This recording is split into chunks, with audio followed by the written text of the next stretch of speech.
सुकृष मुनि के पुत्रों के पक्षी की योनि में जन्म लेने का कारण। मार्कंडेय जी कहते हैं, जैमिने अरिष्ट नेमि के पुत्र पक्षीराज गरुड़ हुए। गरुड़ के पुत्र संपाति के नाम से विख्यात हुए। संपाति का पुत्र शूरवीर सुपार्श्व था। सुपार्श्व का पुत्र कुंभी और कुंभी का पुत्र प्रलोलुप हुआ। उसके भी 2 पुत्र हुए। उनमें एक का नाम कंक और दूसरे का नाम कंधर था। कंधर के ताक्षी नाम की कन्या हुई, जो पूर्व जन्म में श्रेष्ठ अप्सरा वपु थी और दुर्वासा मुनि की शापाग्नि से दग्ध हो पक्षिणी के रूप में प्रकट हुई थी। मंदपाल पक्षी के पुत्र द्रोण ने कंधर की अनुमति से उस कन्या के साथ विवाह किया। कुछ काल के अनंतर ताक्षी गर्भवती हुई। उसका गर्भ अभी 3.5 महीने का ही था कि वह कुरुक्षेत्र में गई।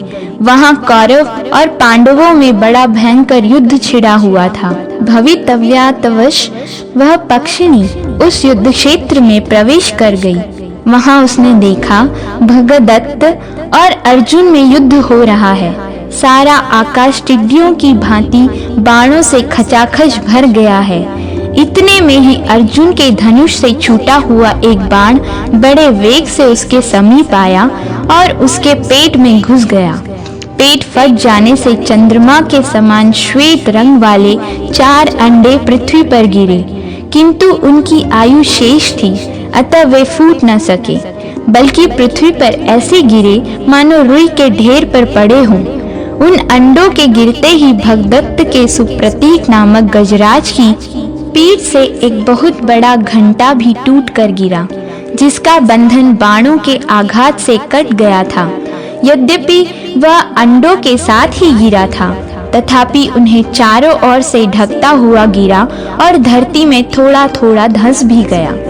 युद्ध समाप्त होने पर जहां घंटे के नीचे अंडे पड़े थे, उस स्थान पर शमीक नाम के एक संयमी महात्मा गए। उन्होंने वहां चिड़ियों के बच्चों की आवाज सुनी। यद्यपि उन सब को परम विज्ञान प्राप्त था, तथापि नीरे बच्चे होने के कारण अभी वे स्पष्ट वाक्य नहीं बोल सकते थे। उन बच्चों की आवाज से शिष्यों सहित महर्षि शमीक को बड़ा विस्मय हुआ और उन्होंने घंटे को उखाड़कर उसके भीतर पड़े हुए उन माता पिता और पंख से रहित पक्षी शावकों को देखा। उन्हें इस प्रकार भूमि पर पड़ा देख महामुनि शमीक आश्चर्य में डूब गए और अपने साथ आए हुए द्विजों से बोले, देवासुर संग्राम में जब दैत्यों की सेना देवताओं से पीड़ित होकर भागने लगी, तब उसकी ओर देखकर स्वयं विप्रवर शुक्राचार्य ने यह ठीक ही कहा था। ओ कायरों, क्यों पीठ दिखाकर जा रहे हो? न जाओ, लौट आओ। अरे शौर्य और सुयश का परित्याग करके ऐसे किस स्थान में जाओगे जहाँ तुम्हारी मृत्यु न होगी? कोई भागे या युद्ध करे, वह तभी तक जीवित रह सकता है जब तक के लिए पहले विधाता ने उसकी आयु निश्चित कर दी है। विधाता के इच्छा अनुसार जब तक जीव की आयु पूर्ण नहीं हो जाती, तब तक उसे कोई मार नहीं सकता। कोई अपने घर में मरते हैं, कोई भागते हुए प्राण त्याग करते हैं। कुछ लोग अन्न खाते और पानी पीते हुए ही काल के गाल में चले जाते हैं। इसी प्रकार कुछ लोग ऐसे हैं जो भोग विलास का आनंद ले रहे हैं, इच्छा अनुसार वाहनों पर विचरते हैं, शरीर से निरोग हैं तथा अस्त्र शस्त्रों से जिनका शरीर कभी घायल नहीं हुआ है, वे भी यमराज के वश में हो जाते हैं। कुछ लोग निरंतर तपस्या में ही लगे रहते हैं, किंतु उन्हें भी यमराज के दूत उठा ले गए। निरंतर योगाभ्यास में प्रवृत्त रहने वाले लोग भी शरीर से अमर न हो सके। पहले की बात है, वज्रपाणी इंद्र ने एक बार शंबरासुर के ऊपर अपने वज्र का प्रहार किया था। उस वज्र ने उसकी छाती में चोट पहुंचाई, तथापि वह असुर मर न सका। परंतु काल आने पर उन्हीं इंद्र ने उसी वज्र से जब जब दानवों को मारा, वे तत्काल मृत्यु को प्राप्त हो गए। यह समझकर तुम्हें भय नहीं करना चाहिए, तुम सब लोग लौट आओ। उनके इस प्रकार समझाने पर वे दैत्य मृत्यु का भय त्याग कर रणभूमि में लौट आए। शुक्राचार्य की कही हुई उपयुक्त बातों को इन श्रेष्ठ पक्षियों ने सत्य कर दिखाया, क्योंकि उस अलौकिक युद्ध में पड़कर भी इनकी मृत्यु नहीं हुई। ब्राह्मणों, भला सोचो तो सही, कहाँ अंडों का गिरना, कहाँ उसके साथ ही घंटे का भी टूट पड़ना, और कहाँ मांस, मज्जा तथा रक्त से भरी हुई भूमि का बिछौना बन जाना। ये सभी बातें अद्भुत हैं। विप्रगण, ये कोई सामान्य पक्षी नहीं है। संसार में दैव का अनुकूल होना महान सौभाग्य का सूचक होता है।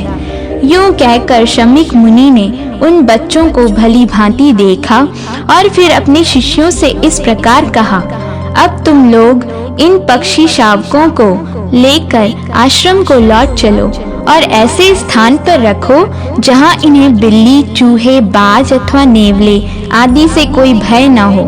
ब्राह्मणों, यद्यपि यह ठीक है कि किसी की रक्षा के लिए अधिक प्रयत्न करने की आवश्यकता नहीं है, क्योंकि संपूर्ण जीव अपने कर्मों से ही मारे जाते हैं और कर्मों से ही उनकी रक्षा होती है।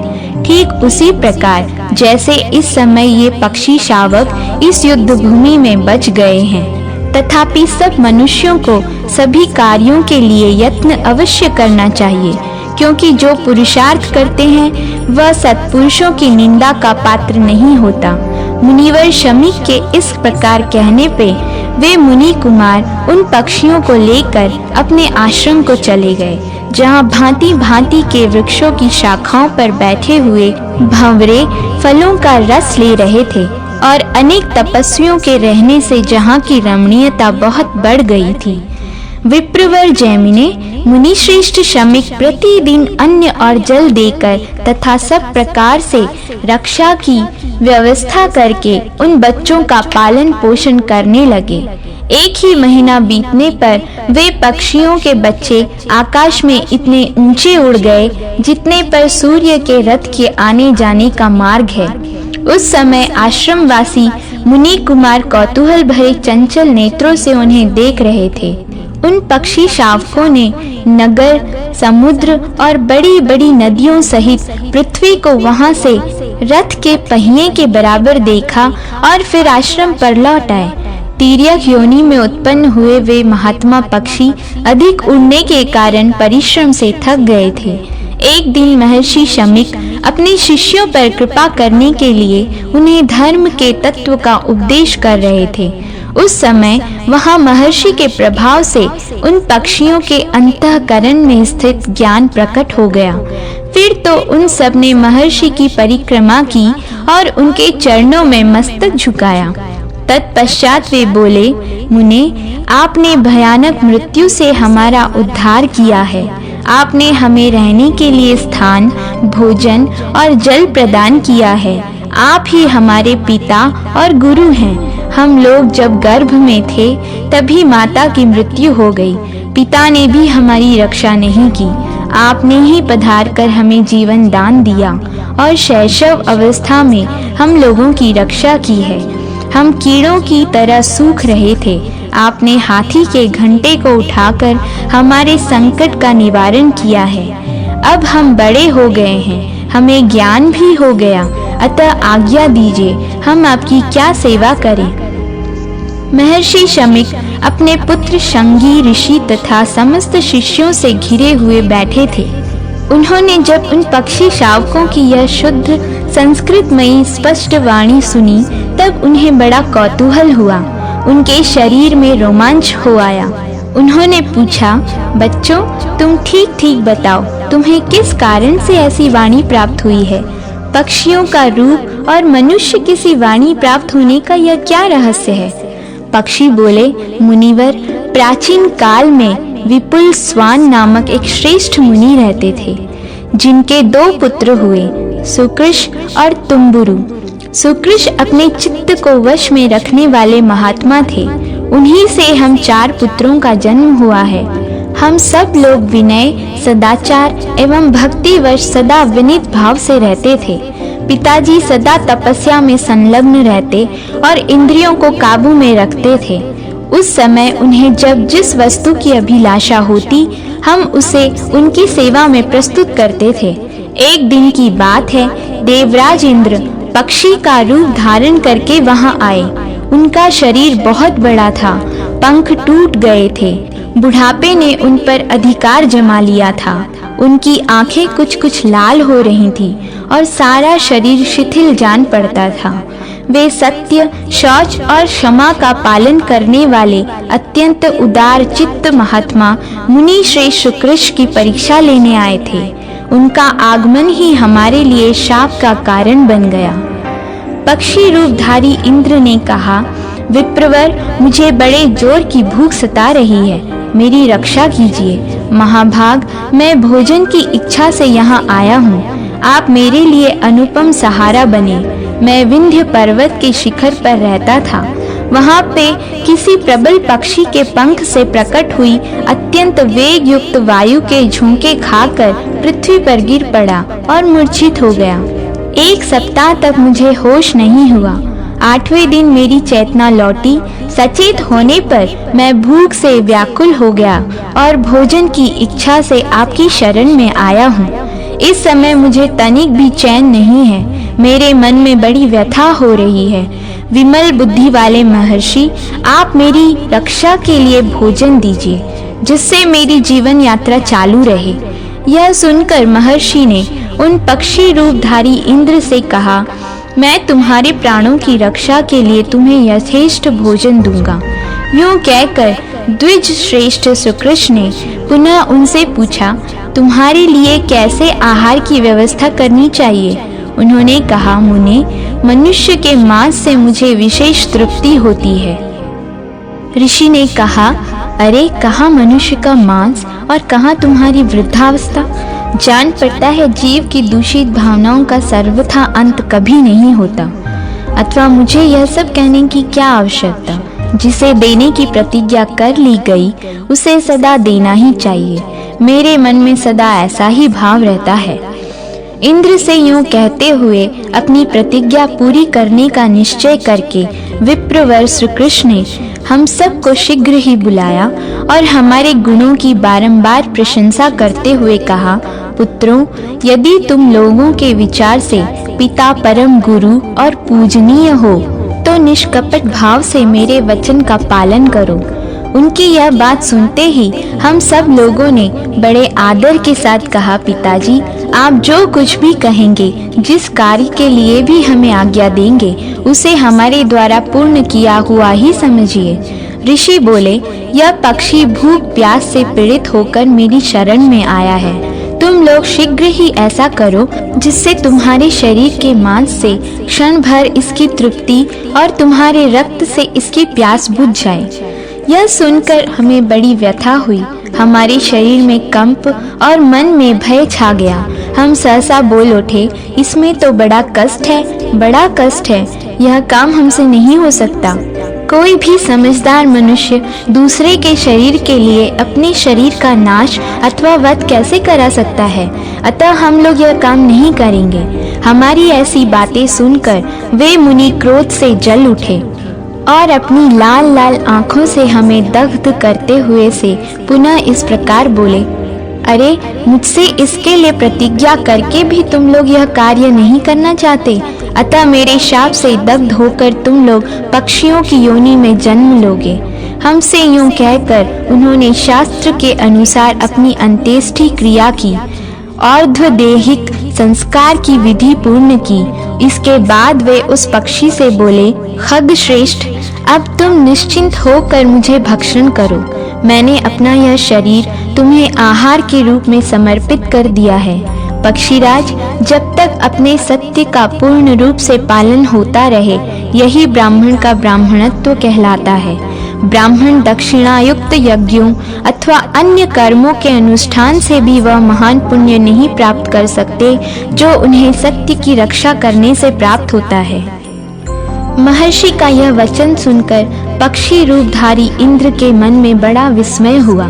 वे अपने देव रूप में प्रकट होकर बोले, विप्रवर, मैंने आपकी परीक्षा के लिए यह अपराध किया है। शुद्ध बुद्धि वाले महर्षि, आप इसके लिए मुझे क्षमा करें। बताइए, आपकी क्या इच्छा है जिसे मैं पूर्ण करूं? अपने सत्य वचन का पालन करने से आपके प्रति मेरा बड़ा प्रेम हो गया है। आज से आपके हृदय में इंद्र संबंधी ज्ञान प्रकट होगा। अब आपकी तपस्या और धर्म में कोई विघ्न नहीं उपस्थित होगा। यूं कहकर जब इंद्र चले गए, तब हम लोगों ने क्रोध में भरे हुए महामुनि पिताजी के चरणों में मस्तक रखकर प्रणाम किया और इस प्रकार कहा, तात, हम मृत्यु से डर रहे थे। महामते, आप हम दीनों के अपराध को क्षमा करें। हम लोगों को जीवन बहुत ही प्रिय है। चमड़े, हड्डी और मांस के समूह तथा पीप और रक्त से भरे हुए इस शरीर में जहाँ हमें तनिक भी आसक्ति नहीं रखनी चाहिए, वहीं हमारी इतनी आसक्ति है। महाभाग, काम, क्रोध आदि दोष जीव के प्रबल शत्रु हैं। इनसे विवश होकर यह लोक जिस प्रकार मोह के वशीभूत हो जाता है, उसे आप सुने। यह शरीर एक बहुत बड़ा नगर है। प्रज्ञा ही इसकी चार दीवारी है। हड्डियां ही इसमें खंबे का काम देती हैं। चमड़ा ही इस नगर की दीवार है और समूचे नगर को रोके हुए है। मांस और रक्त के पंख का इस पर लेप चढ़ा हुआ है। इस नगर में 9 दरवाजे हैं। इसकी रक्षा में बहुत बड़ा प्रयास करना होता है। नस नाड़ियां इसे सब ओर से घेरे हुए हैं। चेतन पुरुष ही इस नगर के भीतर राजा के रूप में विराजमान है। उसके 2 मंत्री हैं, बुद्धि और मन। वे दोनों परस्पर विरोधी हैं और आपस में वैर निकालने के लिए दोनों ही यत्न करते रहते हैं। 4 ऐसे शत्रु हैं जो उस राजा का नाश करते हैं। उनके नाम हैं काम, क्रोध, लोभ और मोह। जब राजा उन 9 दरवाजों को बंद किए रहता है, तब उसकी शक्ति सुरक्षित रहती है और वह सदा निर्भय बना रहता है। वह सबके प्रति अनुराग रखता है, अतः शत्रु उसका पराभव नहीं कर पाते। परंतु जब वह नगर के सब दरवाजों को खुला छोड़ देता है, तब उस समय राग नामक शत्रु नेत्र आदि द्वारों पर आक्रमण करता है। वह सर्वत्र व्याप्त रहने वाला, बहुत विशाल और 5 दरवाजों से नगर में प्रवेश करने वाला है। उसके पीछे पीछे 3 और भयंकर शत्रु इस नगर में घुस जाते हैं। 5 इंद्रिय नामक द्वारों से शरीर के भीतर प्रवेश करके राग, मन तथा अन्यान्य इन इंद्रियों के साथ संबंध जोड़ लेता है। इस प्रकार इंद्रिय और मन को वश में करके वह दुर्धर्ष हो जाता है और समस्त दरवाजों को काबू में करके 4 दीवारी को नष्ट कर देता है। मन को राग के अधीन हुआ देख बुद्धि तत्काल नष्ट हो जाती है। जब मंत्री साथ नहीं रहते, तब अन्य पुरवासी भी उसे छोड़ देते हैं। फिर शत्रुओं को उसके छिद्र का ज्ञान हो जाने से राजा उनके द्वारा नाश को प्राप्त होता है। इस प्रकार राग, मोह, लोभ तथा क्रोध ये दुरात्मा शत्रु मनुष्य की स्मरण शक्ति का नाश करने वाले हैं। राग से काम होता है, काम से लोभ का जन्म होता है, लोभ से सम्मोह अविवेक होता है और सम्मोह से स्मरण शक्ति भ्रांत हो जाती है। स्मृति की भ्रांति से बुद्धि का नाश होता है और बुद्धि का नाश होने से मनुष्य स्वयं भी नष्ट, कर्तव्य भ्रष्ट हो जाता है। इस प्रकार जिनकी बुद्धि नष्ट हो चुकी है, वो राग और लोभ के पीछे चलने वाले हैं तथा जिन्हें जीवन का बहुत लोभ है, ऐसे हम लोगों पर आप प्रसन्न होइए। मुनिश्रेष्ठ, यह जो शाप आपने दिया है, वह हमें लागू न हो। तामसी योनि बड़ी कष्टदायिनी होती है, हम उसे कभी प्राप्त न हो। ऋषि ने कहा, पुत्रों, आज तक मेरे मुख से कभी झूठी बात नहीं निकली, अतः मैंने जो कुछ कहा है वह कभी मिथ्या नहीं होगा। मैं यहाँ देव को ही प्रधान मानता हूँ, उसके सामने पौरुष व्यर्थ है। आज देव ने मुझसे बलपूर्वक यह अयोग्य कर्म करा डाला, जिसकी मैंने कभी मन में कल्पना भी नहीं की थी। पुत्रों, तुम लोगों ने प्रणाम करके मुझे प्रसन्न किया है, इसलिए तिर्यक योनि में जन्म लेने पर भी तुम्हें परम ज्ञान प्राप्त होगा। ज्ञान से ही तुम्हें सन्मार्ग का दर्शन होगा। तुम्हारे क्लेश और पाप धुल जाएंगे तथा तुम्हारे मन में किसी प्रकार का संशय नहीं रहेगा। इस प्रकार मेरे प्रसाद से ज्ञान पाकर तुम परम सिद्धि को प्राप्त कर लोगे। भगवान, इस प्रकार पूर्व काल में दैववश पिता ने हमें शाप दे दिया। तब से बहुत काल के बाद हम दूसरी योनि में आए, युद्ध भूमि में उत्पन्न हुए और फिर आपके द्वारा हम लोगों का पालन हुआ है। द्विज श्रेष्ठ, यही हमारे पक्षी योनि में आने की कहानी है। संसार में कोई भी जीव ऐसा नहीं है जिसे देव के द्वारा बाधा न पहुंचती हो, क्योंकि समस्त जीव जंतुओं की चेष्टा देव के ही अधीन है। मार्कंडेय जी कहते हैं, उनकी बात सुनकर महाभाग शमीक मुनि ने अपने पास बैठे हुए द्विजों से कहा, मैंने तुम लोगों को पहले ही बताया था कि ये साधारण पक्षी नहीं है, कोई श्रेष्ठ द्विज हैं जो कि अलौकिक युद्ध में जन्म लेकर भी मृत्यु को प्राप्त नहीं हुए। तदनंतर महात्मा शमीक ने अत्यंत प्रसन्न होकर उन्हें जाने की आज्ञा दे दी। फिर वे वृक्षों और लताओं से सुशोभित पर्वतों में श्रेष्ठ विंध्यगिरि पर चले गए। तब से आज तक वे धर्मात्मा पक्षी तपस्या और स्वाध्याय में संलग्न हो समाधि के लिए दृढ़ निश्चय करके उस पर्वत पर ही निवास करते हैं।